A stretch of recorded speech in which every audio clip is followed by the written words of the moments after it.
Hello everyone, the Medic here, and in this video we will learn about the drugs which affect the cholinergic transmission system.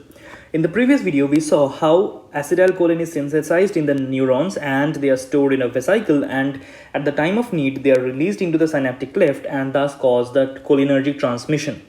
Now in this video we will see at what steps different drugs act to inhibit this cholinergic transmission system. Now, first step is the uptake of choline into the neurons. And this step is blocked by a drug which is known as hemicolinum.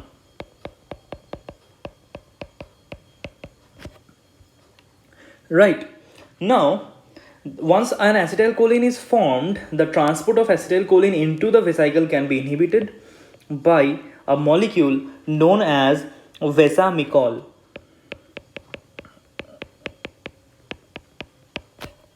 Okay. Now, once the acetylcholine is within the vesicle, you can prevent the degranulation of these vesicles from the neuronal nerve endings by a drug known as botulinum toxin.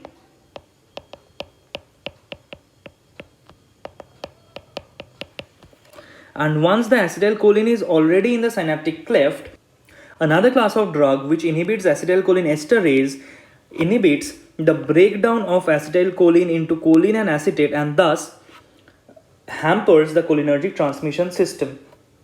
Right.